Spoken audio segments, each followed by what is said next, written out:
नमस्कार, जय हिंद दोस्तों। तो चैप्टर 14 तक हो गए थे हमारे कंप्लीट। चैप्टर 15 अब शुरू करते हैं हम, mayor of Casterbridge. At first Miss Newson's budding beauty was not regarded with much interest by anybody in कैस्टरविच। तो शुरुआत में तो जो मिस न्यूसन है, एलिजाबेथ जेन जो है, उसकी सुंदरता को कैस्टरविच में किसी ने ज़्यादा ध्यान से नहीं देखा। Donald Fireface Gaze, it is true, was now attracted by the mayor's so-called stepdaughter, but he was only one. एकमात्र डोनाल्ड फायरफे ही ऐसा था जिसकी नज़रें मेयर की स्टेप डॉटर के ऊपर टिक गई थी, यानी कि वो उसको पसंद करने लग गया था। The truth is that she was but a poor illustrative instance of the prophet Baruch's sly definition, the virgin that loved to go gay.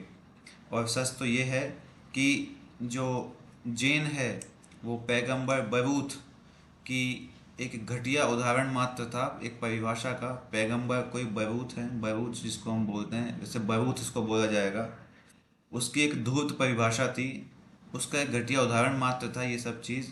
और उसका क्या है वो उदाहरण, वो परिभाषा, वो है the virgin that loved to go gay, कि वह कुंवारी लड़की जो कि खुश रहना पसंद करती है।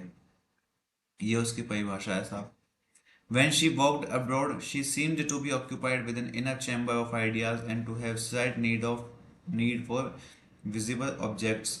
जब वो विदेश में घूमती थी तो उसे लगता था कि वो विचारों में उलझी हुई है और उसे बाहर की चीज़ों की थोड़ी आवश्यकता है, विजिबल ऑब्जेक्ट्स की थोड़ी आवश्यकता है। She formed curious resolves on checking gay fancies in the matter of clothes because it was inconsistent with her past life of bosom gaudily the moment she had become possessed of money. तो कपड़ों के मामले में अपनी कामुक कल्पनाओं को रोकने के लिए वो बहुत अजीबोगरीब बातें किया करती थी, बहुत अजीबोगरीब संकल्प से लेकर लेती थी, क्योंकि उसके पास पैसे आने के बाद ही उन चमक दमक के कपड़ों को पहनने की इच्छा पूरी हो सकती थी, जो कि उसके पुराने जीवन के साथ बिल्कुल भी मैच नहीं करता था। अब पैसे आ गए थे, अब चमक दमक के कपड़े पहन सकती थी, लेकिन एकदम से ऐसा बदल जाना उसके पुराने जीवन के साथ में मैच नहीं करेगा। But nothing is more insidious than the evolution of wishes from mere fancies and of wants from mere wishes। लेकिन अपनी इच्छाओं का विकास, और केवल सिर्फ इच्छाओं का विकास करने से ही अपन खुश रहेंगे, इससे ज़्यादा धोखेबाजी, इससे ज़्यादा कपटी कुछ और नहीं हो सकता था, ऐसा एलिजाबेथ का मानना भी था। Henchard gave Elizabeth Jane a box of delicately tinted gloves one spring day। हैंचर ने स्प्रिंग के एक समय पर एलिजाबेथ को एक नाजुक रंग के दस्ताने का एक डब्बा दिया था। She wanted to wear them to show her appreciation of his kindness but she had no bonnet that would harmonise.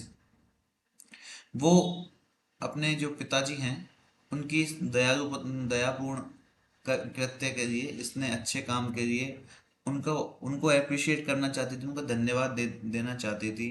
लेकिन अफसोस की बात यह है कि उसके पास बोनट नहीं था जिससे वो उनका धन्यवाद कर पाती। अब देखो, बोनट मैंने आपको बताया था कि सर पे पहने जाने वाली गोल टोपी होती है, और जिसको जो कि चिन से बंधी, ठोड़ी से बंधी हुई होती है। अब धन्यवाद का उससे क्या लेना देना है? तो उसका धन्यवाद से लेना देना ये है कि आपने कभी देखा होगा यूट्यूब वगैरह पे, तो ब्रिटेन में या फिर जो यूनाइटेड किंगडम की कंट्रीज़ हैं, यूरोप की कंट्रीज़ हैं, वहाँ पर किसी व्यक्ति का आभार जताने के लिए घुटने मोड़कर और टोपी को हाथ से पकड़कर धन्यवाद उनका किया जाता है। जैसे क्वीन वगैरह प्रेजेंट होती हैं सामने, तो घुटने मोड़कर और टोपी को हाथ से लगाकर वो धन्यवाद प्रकट करते हैं। तो उसके पास वो बोनट है नहीं, इस वजह से वो उसका वहाँ पे शुक्रिया नहीं कर पा रही है।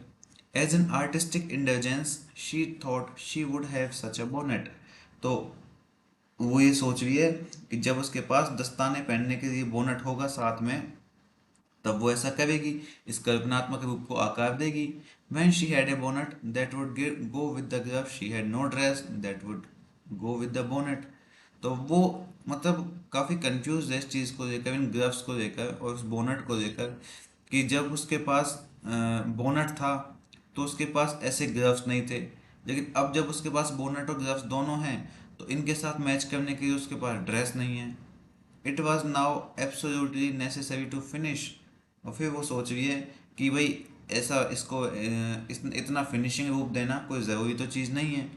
She ordered the requisite article and found that she had no sunshade to go with the dress.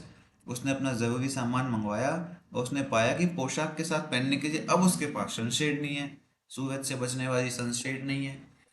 In for a Penney, in for a pound, एक बार के लिए तो एक पैसे का और फिर एक बार के लिए एक पाउंड का।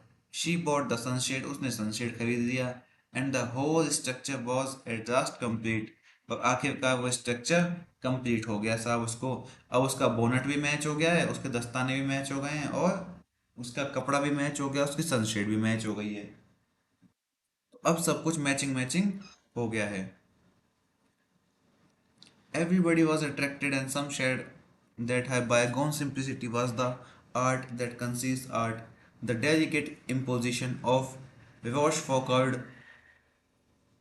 अब हर कोई साहब जेन के स्वरूप को देख के काफ़ी आकर्षित था, और उसने जो रूप धारण किया हुआ था, जो कपड़े वपड़े पहने हुए थे, जिस लुक में वो आई थी, इस अपीयरेंस में वो आई थी, उसको देखकर हर इंसान ने क्या कहा है कि जो उसकी पुरानी ज़िंदगी है ना, वो उसकी सादगी कला, वो सादगी से जीवन जीने की कला, वो अपनी सुंदरता को, अपनी कला को छुपाने का एक तरीका थी। ठीक है। और क्या है वो रोश फॉकॉर्ड का एक डेलिकेट इम्पोजिशन है, एक नाजुक होपना है। रोश फॉकॉर्ड कौन है साहब? तो साहब ये जो है ना, ये एक फ्रेंच ऑथर है, रॉश फॉकॉर्ड। तो इनके द्वारा जो ये शब्द कहे गए थे, डेलिकेट इम्पोजिशन, इन्हीं शब्दों को यहाँ पर रिपीट किया गया है कि जेन इस परिस्थिति में दिखाई दे रही है अभी आज के समय में, यानी कि पिछले समय से वो इतनी अलग दिखाई दे रही है कि वो एकदम बिल्कुल पुराने समय से अलग एक नाजुक परिवेश धारण कर लिया है उसने अपने ऊपर। एक डेलिकेट व्यू पॉइंट को इम्पोज कर लिया है अपने ऊपर, जैसा कि रॉश फॉकॉर्ड ने कहा था। She had produced an effect, a contrast, and it had been done on purpose। उसने वाकई में एक प्रभाव, एक विरोधाभास पैदा किया था। As a matter of fact, this was not true, but it had its result। अगर तथ्य के रूप में कहें तो ये सब चीज़ सच नहीं थी, लेकिन आपके सामने ही है, इसका परिणाम तो सामने ही है। For as soon as Casterbridge thought her artful, it thought her worth notice। क्योंकि जैसे ही कास्टरविज ने उसकी कला को समझा, तो उन लोगों ने समझा कि ये तो ध्यान देने योग्य है। It is the first time in my life that I have been so much admired. मेरी जिंदगी में पहली बार मुझे इतना प्रशंसा मिली है, इतनी खुशी मिली है।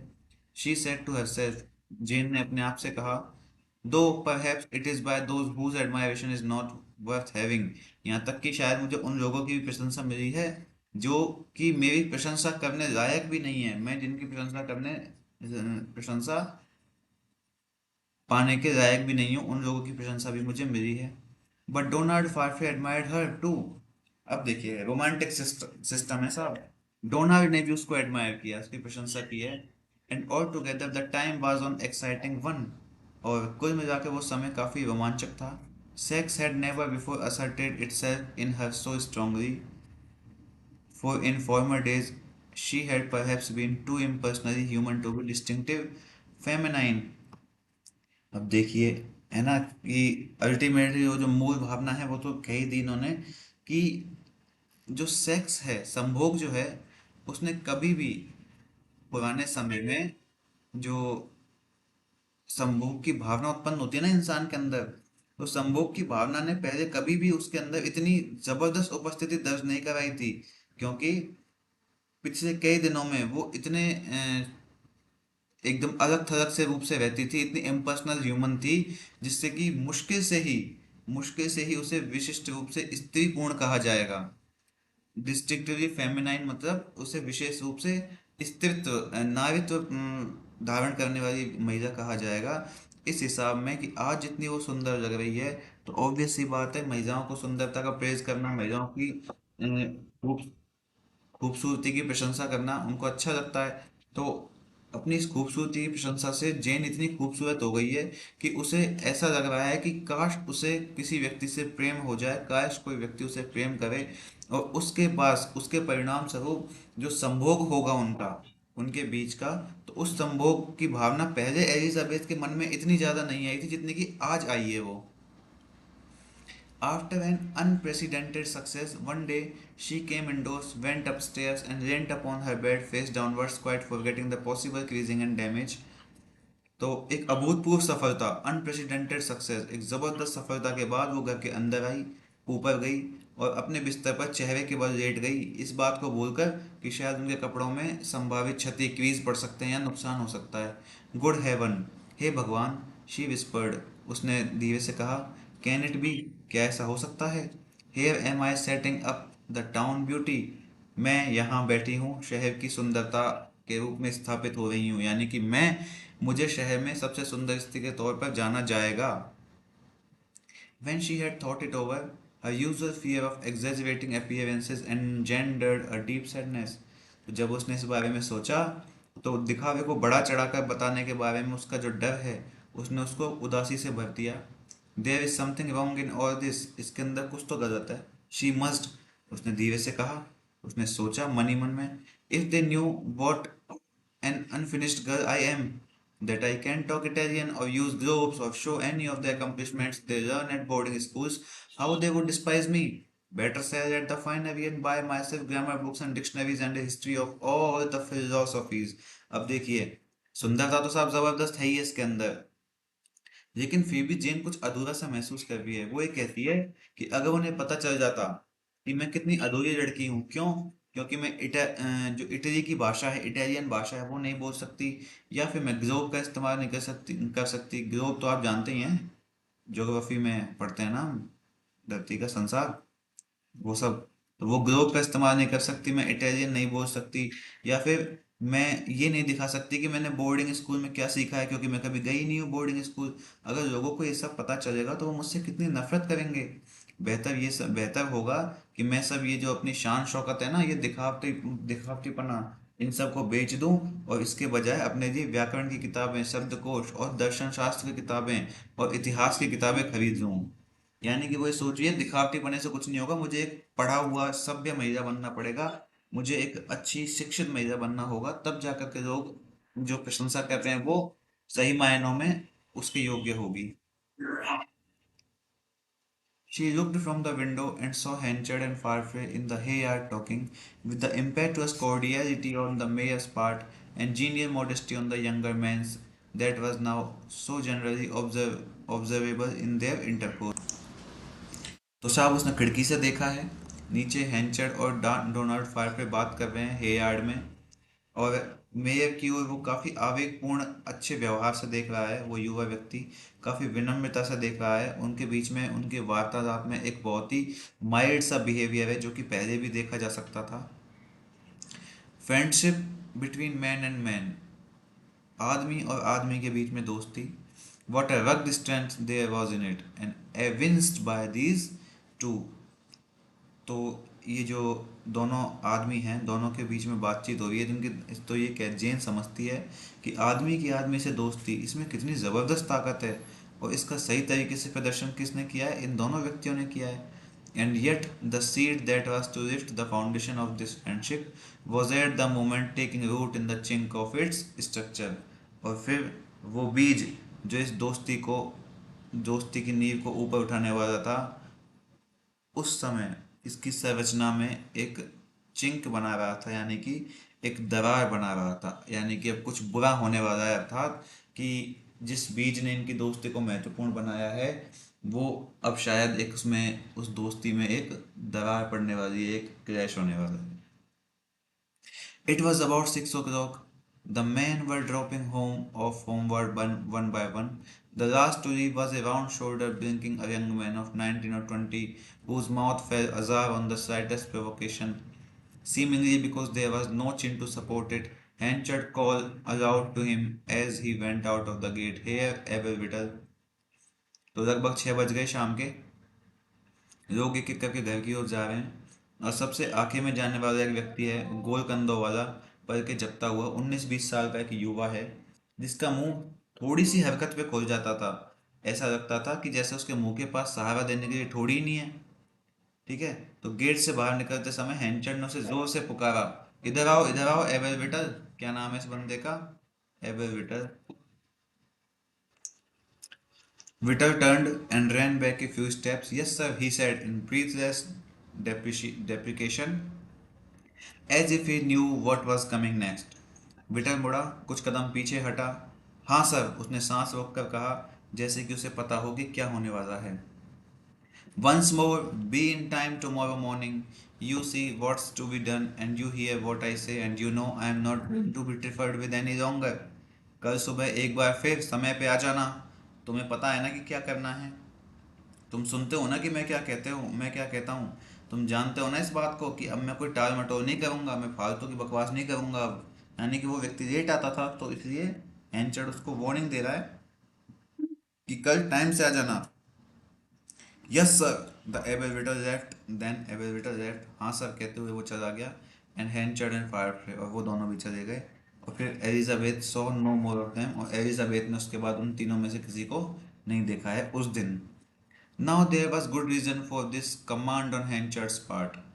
अब हैंचर्ड के साजिश के पीछे एक बढ़िया रीजन था।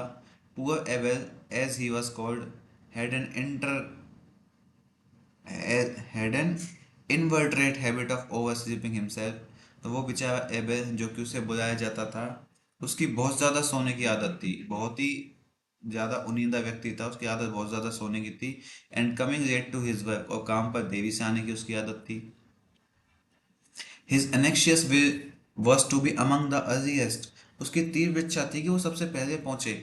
But if his comrades omitted to pull the string that he always tied round his great toe and left hanging out the window for the purpose, his will was at wind, he did not arrive in time। लेकिन अगर उसके साथी उस रस्सी को खींचना भूल जाते, जिससे वो हमेशा अपने बड़े पैर के अंगूठे में बांधता था और खिड़की से बाहर लटका देता था, तो ये उसकी जो इच्छा थी सबसे पहले पहुंचने की, ये हवा के समान हो जाती थी और वो समय पे नहीं पहुंच पाता था। मतलब कि कितना, अब भले इसको अच्छा आदमी कहें या कुछ भी कहें, कि विटल को पता था कि साहब इसकी आदत बहुत ज़्यादा है सोने की, बहुत ज़्यादा ही सोता है ये।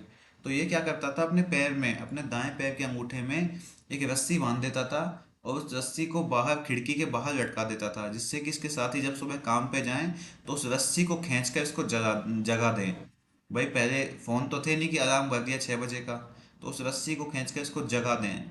लेकिन अगर वो उसको नहीं जगाते थे, तो इसकी सारी कल्पनाएं धूल मिट्टी में मिल जाती थी और ये काम पे लेट पहुंचता था। As he was often second hand at the hay weighing, or at the crane which lifted the sacks, or was one of those who had to accompany the wagons into the country to fetch away stacks that had been purchased, his affliction of avarice was productive of much inconvenience। तो चूंकि जो Abel है वो अक्सर घास तोड़ने या बोरियां उठाने वाली क्रेन पे काम करता था, इसलिए वो उन लोगों में से एक था जिसको कि उन खरीदे गए ढेरों को लाने के लिए वैगन के साथ जाना पड़ता था, गाड़ियों में जाना पड़ता था। कहाँ पर, गांव में जाना पड़ता था, देहात में। इसलिए एबेल की ये जो परेशानी है, एबेल की जो लेट आने की आदत है, ये सबके लिए बहुत असुविधा पैदा कर देती थी। For 2 mornings in the present week he had kept the other waiting nearly an hour. पिछले 2 सुबहों से, इस करंट सप्ताह में, ये जो प्रेजेंट वीक चल रहा है, इसमें 2 बार वो लगभग एक एक घंटा लेट हुआ है। हैंस हैंचर्ड्स थ्रेट, हैंचर्ड की धमकी के बावजूद। It now remain to be seen what would happen tomorrow. तो अब साहब ये देखना है कि कल क्या होगा। 6 o'clock struck and there was no whittle. 6 बज गए साहब और अभी तक विटल नहीं आया है। At 6:30 Henchard enter the yard, और 6:30 बजे हैंचर्ड ने यार्ड में प्रवेश किया। The wagon was horsed that Abel was to accompany. तो वो जो गाड़ी है जिसको एबल को चलाना था, वो गाड़ी को लोड कर दिया गया था और घोड़ा वोड़ा सा बांध दिया गया था। होस्ट का मतलब है घोड़ा वोड़ा बांध के तैयार कर देना। And the other man had been waiting 20 minutes, और दूसरा आदमी लगभग 20 मिनट से इंतजार कर रहा है। Then Henchard swore and Whittle coming up breathless at that instant, the corn factor turned on him and declared with an oath that this was the last time, that if he were behind once more, by God he would come and drag him out of bed। और साहब, हैंचर्ड को आया गुस्सा, तो हैंचर्ड ने साहब कसम खाई, कसम खाने ही लगा हैंचर्ड। और वैसे ही विटल जो है वो दौड़ता हुआ, सांस नहीं आ रही थी उसको, इतना तेज दौड़ता हुआ तुरंत वहां पे पहुंच गया।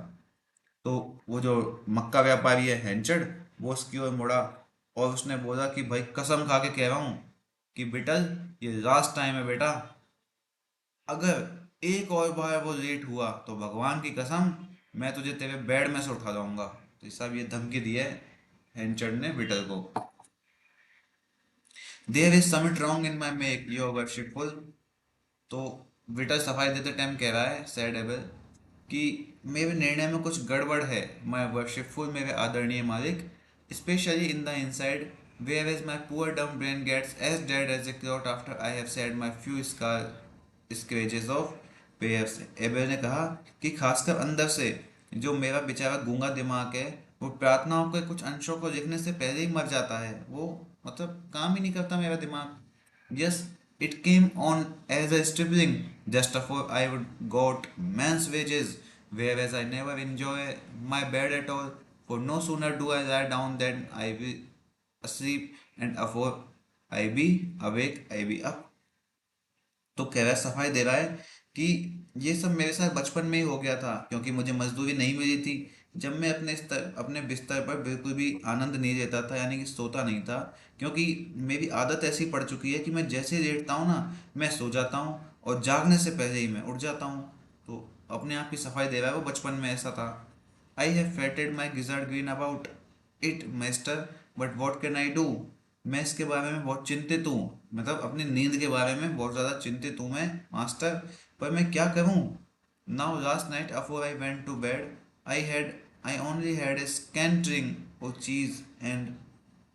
वो कह रहा है कि अब कल की बात ही देख लो, जब मैं बिस्तर पे जाने से पहले, यानी कि सोने से पहले, मैंने सिर्फ थोड़ा सा पनीर खाया था, चीज़ खाया था, और अब इसको ही बीच में हैंचर ने टोक दिया। I don't want to hear it, मुझे ये सब नहीं सुनना। रोड हैंचर, हैंचर जोर से चिल्लाया। Tomorrow the wagons must start at 4, and if you are not here stand clear. कल वैगन्स जो है वो 4 बजे जाएंगी, और अगर तुम यहाँ नहीं आए, अगर तुम यहाँ पर नहीं आए, स्टैंड क्लियर, सीधे खड़े रहो। I will mortify the flesh for thee, तो मैं उस सब के लिए तुम्हारे शरीर को भी नष्ट कर दूंगा, ठीक है। धमकी साहब, कड़क धमकी है। But but let me clear up my points your worshipful, लेकिन मुझे मेरी बात तो रखने दीजिए मेरे मालिक। हैंचर टर्न अवे, हैंचर मुड़ गया साहब। He asked me and he question me and then wouldn't hear my points. उसने मुझसे पूछा, मुझसे प्रश्न किए, और फिर मेरी बात भी नहीं सुनी। सेड एबे, एबे ने कहा, to the yard in general, general मतलब यार्ड के अंदर, गार्डन में सामान्य तरीके से कहा है। Now I shall twitch like a moment hand all night tonight for fear of him. और अब मैं पूरी रात उसके डर की वजह से हिलता रहूंगा, हिलता ही रहूंगा। The journey to be taken by the wagons next day was a long one into Blackmoor Vale, and at 4 o'clock lanterns were moving about the yard. तो अगली सुबह 4 बजे जो जर्नी थी वो कहाँ के लिए स्टार्ट हो रही थी, ब्लैकमूर वे के लिए, वे के लिए गाड़ियाँ तैयार खड़ी थी, और 4 बजे यार्ड के पास में लैंटर्स, लैंप वगैरह हैं जो जल रही थी। बट एबेल वॉज मिसिंग, लेकिन एबेल गायब था। Before either of the other man could run to Abel's and warn him, Henchard appeared in the garden doorway. इससे पहले कि कोई और व्यक्ति भागकर एबेल के पास जाता और उसको चेतावनी देता, हैंचर्ड गार्डन में आ गया, दरवाजे पे आ गया। तो आते ही वो क्या पूछ रहा है, where is Abel Whittle, Abel Whittle कहाँ है, not come after all I have said. तो मेरे इतना कहने के बावजूद भी वो यहाँ नहीं आया है। Now I will carry out my word, अब मैं अपने शब्दों का, अपनी बात का पालन करूंगा।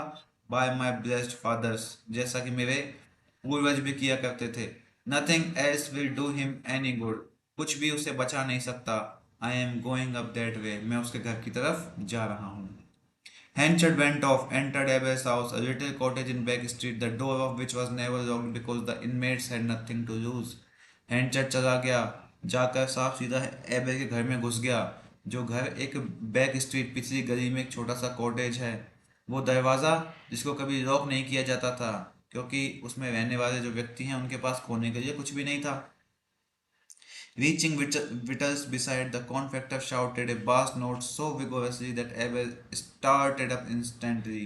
और एबेल के बगल में पहुंचते ही वो मक्का व्यापारी इतना तेज चिल्लाया, इतना जोश में चिल्लाया, कि साहब एबेल जो है वो तुरंत ही खड़ा हो गया। एंड बिहोल्डिंग हैंचर्ड स्टैंडिंग ओवर हिम, और हैंचर्ड को अपने पास में वहां पर खड़ा होकर देखकर, was galvanized into spasmodic movements which had not much relation to getting on his clothes. वो इतना ऐंठनबाजी, एकदम बहुत भागदौड़ वाली हरकतों में जुड़ गया, जिसका कि उसके कपड़ों को पहनने पर भी ज़्यादा संबंध था नहीं, यानी कि उसने कपड़ों पे ध्यान नहीं दिया है। वो बस अपने काम को फटाफट फटाफट करने में जुड़ गया, हालांकि शरीर उसका ऐंठन में है अभी। Out of bed sir and off to the granary और you leave my employer today. बिस्तर से उठो साहब और गोदाम में जाओ, नहीं तो आज ही मेरी नौकरी छोड़ दो। It is to teach you lesson, तुम्हें एक लेसन सिखाने का यही तरीका है। March on, never mind your breeches. आगे बढ़ो, अपने कपड़ों की परवाह मत करो। ब्रिचेस मतलब पैंट, पैंट वैंट की परवाह मत करो, आगे बढ़ो, काम पे जाओ। The unhappy Whittle threw on his sleeve waistcoat and managed to get into his boots to the bottom of the stairs, while Hencher thrust his hat over his head. तो जो विटल है, दुखी विटल है, उसने अपनी आस्तीन वाली wash cut पहनी, सीढ़ियों के नीचे अपने जूते पहने फटाफट, और हैंचर ने अपनी टोपी अपने सिर पे रख दी। Whittle then trotted on down back street, Henchard walking sternly behind. और विटल बैक स्ट्रीट पे आगे बढ़ गया है, और हैंचर उसके पीछे पीछे सख्ती से चलता हुआ आ रहा है। इस बात को याद रखना कि साहब विटल ने पैंट नहीं पहनी हुई है, अभी कहा है ना ऊपर, विदाउट ब्रीचेज, बिना ब्रीचेज पहने निकल गया है वो, क्योंकि अब यही एक बड़ा कारण बनेगा आगे गड़बड़ होने का। Just at this time, Farfrey, who had been to Henchard's house to look for him, came out of the back gate and saw something white fluttering in the morning gloom, which he soon perceived to be a part of Abel's shirt that showed below his waistcoat. इसी time फारफ्रे हैंचर को खोजने उसके घर आ गया और पीछे के gate से बाहर आया। सुबह के अंधेरे में उसने कुछ सफ़ेद सी चीज़ को फड़फड़ाते हुए देखा, जिसने उसे, मतलब जिसे कि उसने तुरंत पहचान लिया था। और ये चीज़ क्या थी? एबेल की शर्ट का हिस्सा थी, जो उसकी वॉश कट के नीचे से दिखाई दे रहा था। For mercy's sake, what object is this? हे भगवान, ये क्या चीज़ है? सेड फारफ्रे, फारफ्रे ने कहा। Following Abel into the yard, Henchard being some way in the rear by this time. Farfrae ने कहा, एबेल के पीछे पीछे वो हैंचर्ड में वो एबेल के पीछे पीछे वो हैंचर्ड का जो यार्ड है उसमें आ गया, और हैंचर्ड उस समय थोड़ा पीछे था। You see, Mr. Farfrey, gibbered Abel with a resigned smile of terror. He said he would mortify my flesh if so be I didn't get up sooner, and now he is doing on it. देखो mister फारफे, Abel ने काफ़ी डरी हुई मुस्कान के साथ कहा। उसने कहा था, हैंचर ने कहा था कि अगर मैं जल्दी नहीं उठा तो वो मुझे बहुत अपमानित करेगा, और अब वो अब वो ऐसा कर भी रहा है। You see it cantt be helped, आप देखिए कि कोई मदद नहीं किया जा सकती, कोई भी हेल्प नहीं की जा सकती मेरी इस मामले में। Mister Farfrae, things do happen quick sometimes. वो कह रहा है मिस्टर फारफ्रे से कि कभी कभी चीज़ें बहुत अजीब होती हैं। Yes, I will go to Blackmore vale half naked as I be. हाँ, मैं ब्लैकमोर वेल जाऊँगा, वही आधा नंगा जैसा कि मैं हूँ। सिंस ही डू कमांड, जैसा कि उसने आदेश दिया है मुझे। But I shall kill myself afterward, लेकिन उसके बाद मैं खुद को मार डालूंगा। I can't outlive with the disgrace, मैं इस अपमान के साथ जिंदा नहीं रह सकता। For the women folk will be looking out of their windows at my mortification all the way wrong and laughing me to scorn as a man it hot breeches।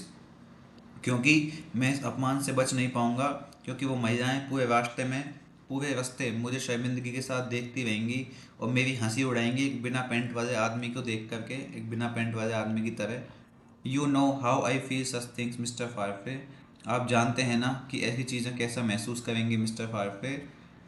And how forlorn thoughts get hold up on me, और कैसे ये उदास विचार मुझ पर हावी हो जाएंगे। Yes, I shall do my self harm, I feel it coming on.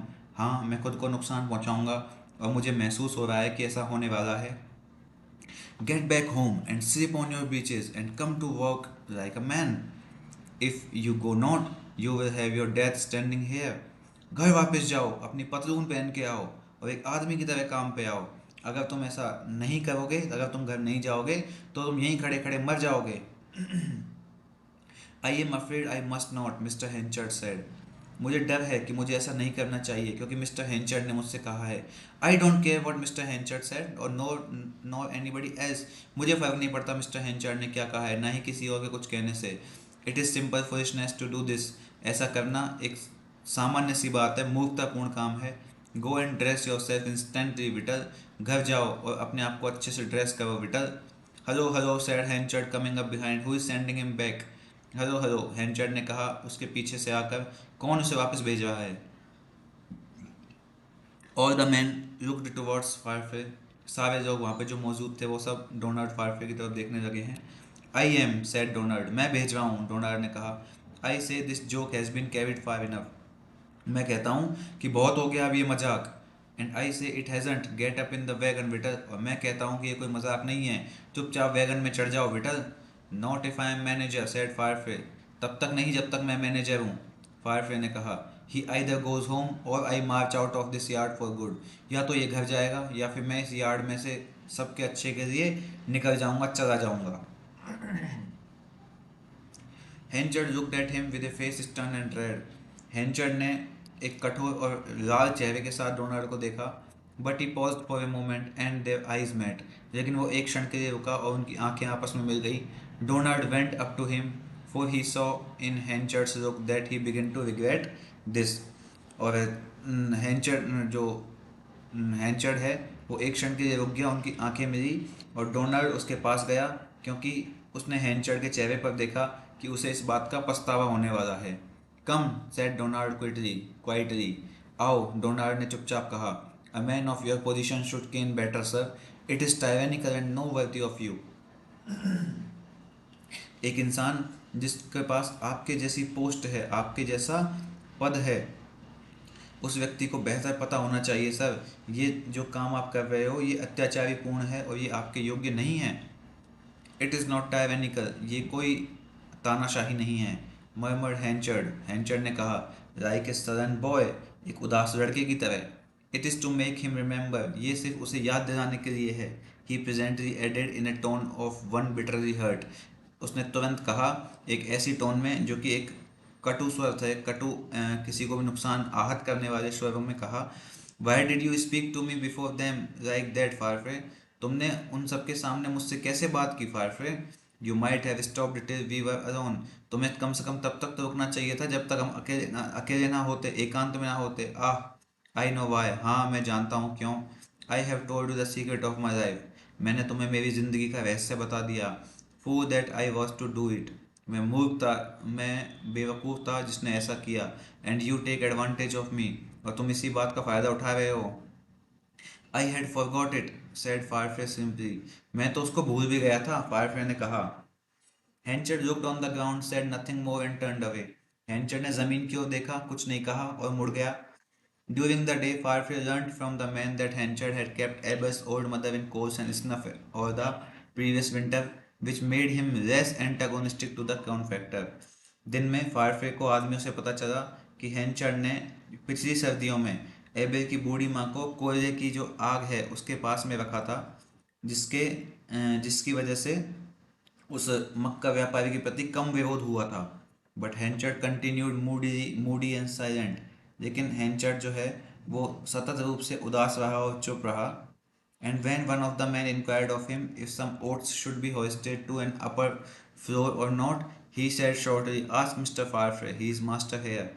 और जब एक कर्मचारी ने उससे पूछा कि क्या जो जई है, ओट्स जो हैं उनको ऊपर के फ्लोर पे चढ़ाया जाना चाहिए या नहीं, तो उसने कहा कि मिस्टर फारफ्रे से जाके पूछो, वो है यहाँ का मालिक। तो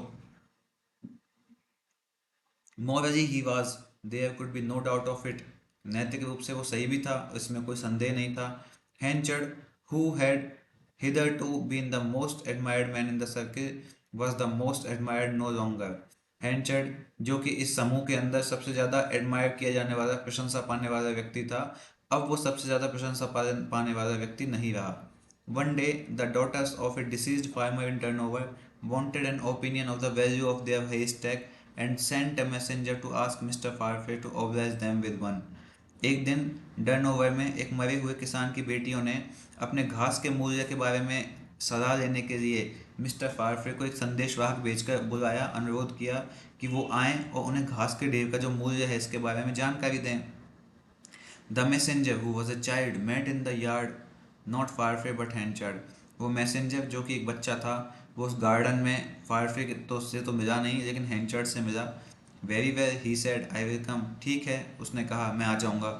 but please will Mr Farfrae come said the child, लेकिन क्या मिस्टर फारफ्रे आएंगे? बच्चे ने कहा। I am going that way. Why Mr Farfrae? मैं उसी रास्ते जा रहा हूँ। मिस्टर फारफ्रे क्यों चाहिए? Said Henchard. हैंचर्ड ने कहा with the fixed look of thought, एक विचार के सामान्य रूप से, विचारपूर्ण तरीके से। Why do people always want Mr Farfrae? लोगों को हमेशा मिस्टर फारफ्रे ही क्यों चाहिए? I suppose because they like him too, that's what they say. मुझे लगता है कि वो उसको पसंद करते हैं, बहुत ज़्यादा पसंद करते हैं, ऐसा ही कहते हैं वो लोग। ओह आई सी, दैट्स व्हाट दे से हैं। अच्छा, तो ऐसा कहते हैं वो लोग, वो सब लोग ऐसा कहते हैं। They like him because he is clever than Mr Henchard and because he knows more. वो उसको पसंद करते हैं क्योंकि वो मिस्टर हैंचर से ज़्यादा चतुर है और वो ज़्यादा जानता है। And in short Mr Henchard can't hold a candle to him hey. और ये एक फ्रेज का यूज़ किया है कि अगर संक्षेप में कहें तो मिस्टर हैंचर्ड जो हैं वो उसके लिए एक मोमबत्ती नहीं पकड़ सकते। अच्छा, ऐसा है क्या? Yes that's just it sir, some of it. हाँ, ऐसा कह सकते हैं सर, कुछ ऐसा ही है। ओह देयर इज मोर, और भी कुछ है। Of course there is more, what besides? बिल्कुल है, ज़रूर है, और भी कुछ क्यों नहीं होगा। Come here is a six pence for a fairing. आओ, फेयरिंग के लिए ये रहे आपके सिक्स पेंस, छः पैसे। And he better tempered and Henchard a fool to him they say. और वो बेहतर स्वभाव का है। कौन है? डोनाल्ड जो है वो बेहतर स्वभाव का है, और हैंचर्ड उनके लिए एक मूर्ख है, वो ऐसा मानते हैं। And when some of the women were walking home they said he is a diamond, he is a chop of axe, he is the best, he is the host for my money says they. तो और जब कुछ महिलाएं उस horn के पास में चल रही थी, ठीक है, अपने घर के पास में चल रही थी, होम के पास में, तो उन्होंने कहा कि वो एक डिमेंट है, वो एक चैपोवैक्स है, वो सबसे बेस्ट है, और मेरे पैसे के लिए वो सबसे बेहतरीन घोड़ा है, वो ऐसा कहती हैं वो महिलाएं। देखिए, वो जो महिलाएं हैं ना, वो डिमेंड शब्द का इस्तेमाल कर रही हैं किसके लिए? हैंडशर्ट के लिए। डिमेंड का मतलब होता है ऐसा व्यक्ति जो तुरंत अपना मानसिक काम, जो अपना मेंटल काम है उसको खो देता है, यानी कि जल्दी गुस्सा करने लगता है, एक पागलपन जैसा व्यवहार करता है। और चैपोवैक्स, चैपोवैक्स क्या है? चैपोवैक्स वहाँ की लोकल लैंग्वेज का एक स्लैंग है, जिस स्लैंग का मतलब होता है एक ऐसा व्यक्ति जो कि हारा हुआ होना चाहिए, जिसको a man who have to be defeat decisively. एक एथलेटिक कॉन्टेस्ट में ऐसा कहा जाता है, ठीक है। तो वो डिमेंड और चेपोवैक्स इस्तेमाल कर रही हैं हैंचर्ड के लिए। लेकिन जब बात फायर फ्री की आती है, तो फायर फ्री के लिए वो कहती हैं कि वो तो एक बहुत अच्छा आदमी है, वो मेरे पैसे के लिए एक घोड़े जैसा है, यानी कि वर्थ ऑफ मनी है, वर्थ ऑफ मैन है, वो वर्दी मैन है डोनाल्ड फायर जो है। And they say he is the most understanding man of them two by long chalks. वो आगे कहती हैं वही महिलाएं कि वो उन दोनों व्यक्तियों में से सबसे ज़्यादा अंडरस्टैंडिंग आदमी है। कौन? Donald Farfrae. I wish he was the master instead of Henchard. काश हैंचर्ड की तुलना में वो इस धंधे का मास्टर होता। वो दोनों महिलाएं इस बात को कहती हैं। They will talk any nonsense, Henchard replied with covered gloom. वो कोई भी बकवास करेंगे, हैंचर्ड ने उदासीनता से कहा। Well you can go now and I am coming to well you the hay, do you hear? ठीक है, अब तुम जा सकते हो, और मैं उस हे की, उस घास के ढेर की वैल्यू करने आ रहा हूँ। क्या तुमने सुना? The boy departed. बॉय चला गया, और हैंचर्ड मर्मर्ड धीरे से कहा, wish he were master here do they. अच्छा, तो उनको चाहिए कि वो यहाँ का मालिक होता है। अच्छा, ऐसा। He went towards Durnover. वो डर्नओवर की तरफ लगा जाने लगा। On his way he overtook Farfrae. रास्ते में उसने फायरफ्रे को पीछे छोड़ दिया मतलब ओवरलुक, और एक मिनट, ओवरलुक नहीं, ओवरटुक है ये। रास्ते में उसको फायरफ्रे मिल गया। दे वॉकड ऑन टुगेदर, और वो दोनों साथ चलने लगे। Henchard looking mostly on the ground. Henchard अधिकतर ग्राउंड पर देखता रहा, नीचे की नज़र गड़ाए रखा। You are no yourself the day, Donald inquire. आज आप अकेले नहीं हो? डोनाल्ड ने पूछा। Yes I am very well said Henchard. Henchard ने कहा, नहीं नहीं, हाँ मैं ठीक हूँ। हैंचर्ड ने कहा, but you are a bit down, surely you are down. लेकिन आप थोड़े से निराश लग रहे हो। निश्चित रूप से आप निराश क्यों हो? Why there is nothing to be angry about. अब गुस्सा करने के लिए कुछ भी नहीं है। It is splendid stuff that we have got from Blackmore Vale. तो ब्लैकमोर वेल से जो हमें सामान मिला है वो बहुत बढ़िया है।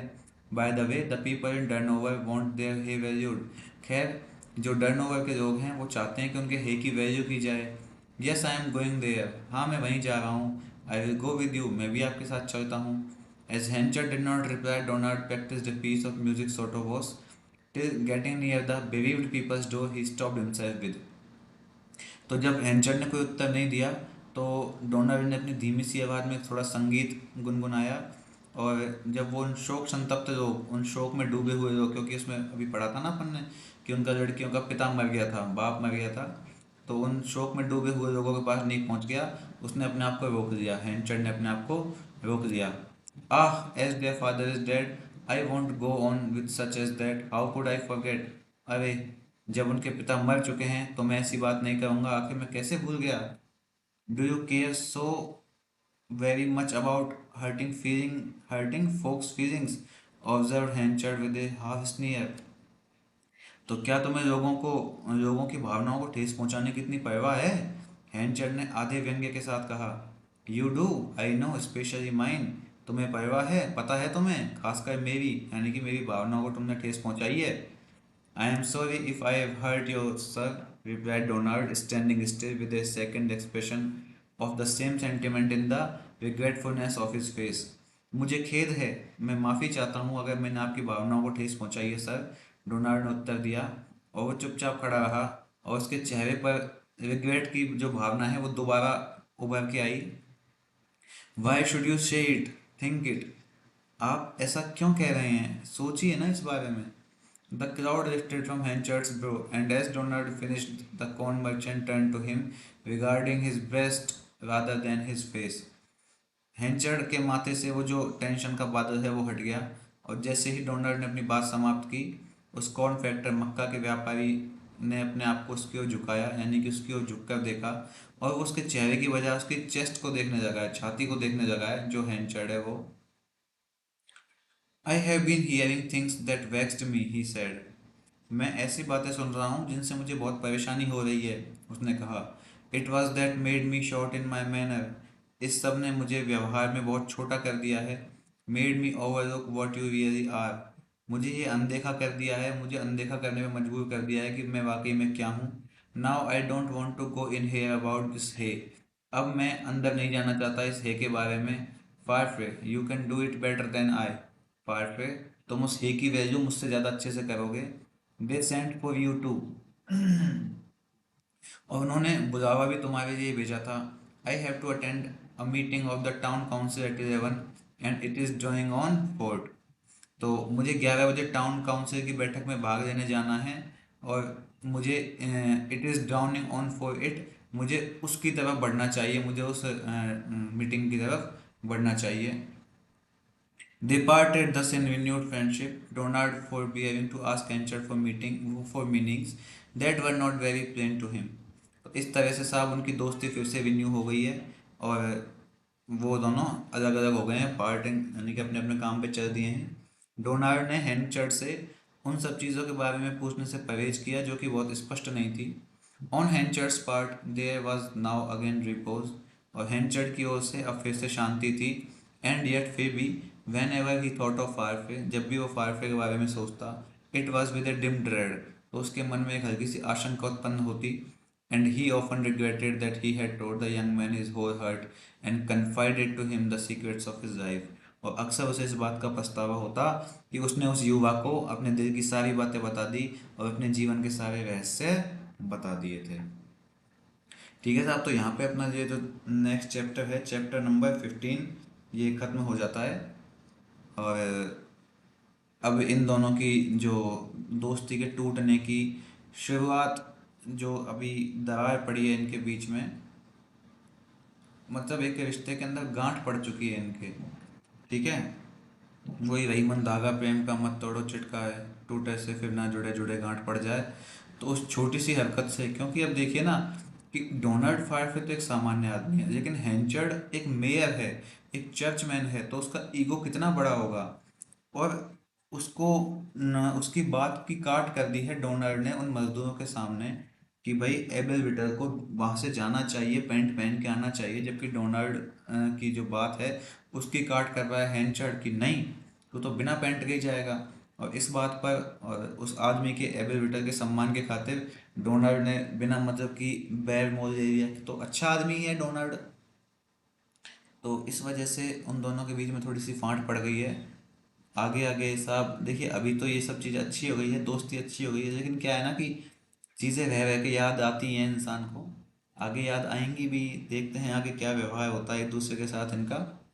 ठीक है, तो आप इस चैप्टर को देखिए, पढ़िए, समझिए। मिलते हैं हम चैप्टर 16 में। तब तक के लिए धन्यवाद। जय हिंद, जय भारत।